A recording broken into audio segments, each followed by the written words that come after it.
One late afternoon dito sa may Mandaluyong City, naghahanap na makakainan and place to relax. Then this place caught my attention. Ang daming signage, though yung harap niya very simple and humble lang. So yun, medyo na-curious ako, so ano kayang nasa loob nito? At grabe, laglag ang pangako nung nakita ko. Panoorin nyo to.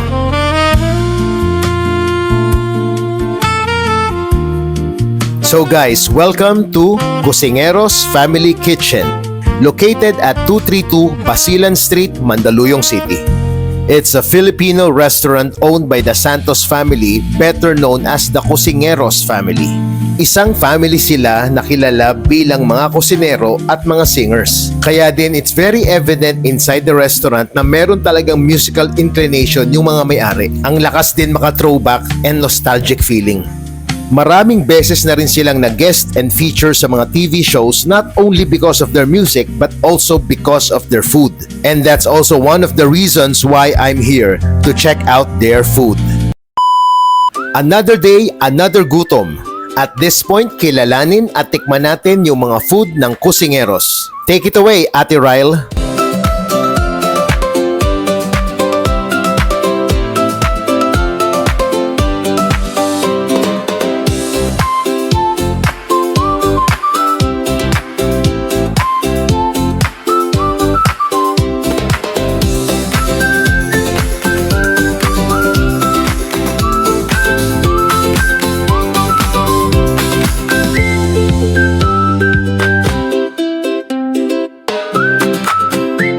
At nandito na naman tayo sa exciting part, ang tikiman. Okay, game. Simulan natin sa sizzling pork chop. Very evident, malaki ang serving size at nag-uumapaw ang gravy. Isang close-up shot, isang blow a kiss. The meat is so tender, well seasoned yung pork. Ang sarap din ng gravy. Perfect sa rice.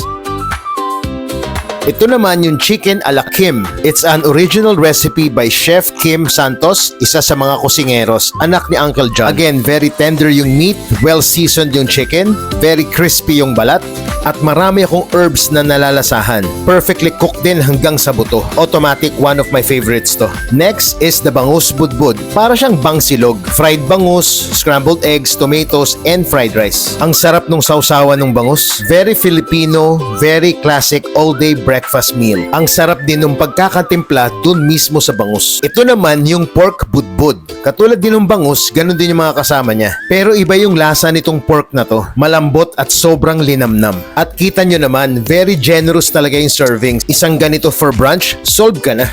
Next is their sizzling pork sisig. Again, very obvious, napaka-generous ng serving. At ito yung sisig na hindi mo na kailangan ng egg, liquid seasoning, kalamansi. Stand out na kasi yung timpla nito. Angeles City style sisig daw to. Pero for me, mas kalasa niya yung icy sisig dun sa may ultra. And lastly, I got to try their chicken wings. Salt and pepper ang flavor nito. At may kasamang chicken gravy. Yung flavor ng chicken nanuot hanggang sa buto. Kaya I'm sure na brine to. And yung salt and pepper seasoning hindi nag-overpower sa lasa ng chicken. Ang galing, iba talaga pag chef ang gumagawa.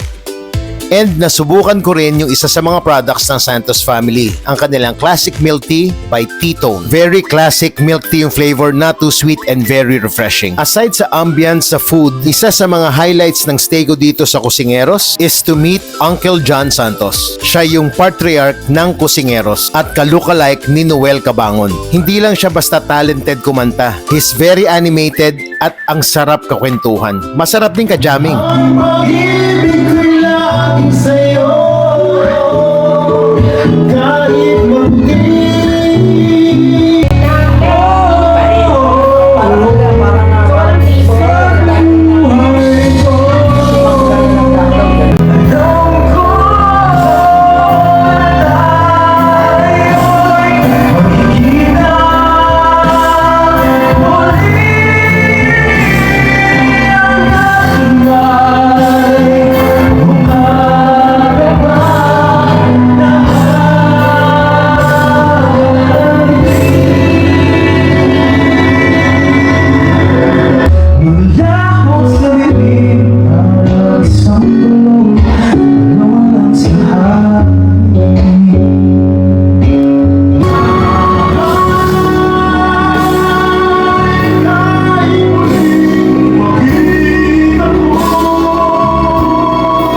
Maraming salamat Uncle John and the Kusingeros. Pasok kayo sa ating So good, so flavorful. Please like and follow.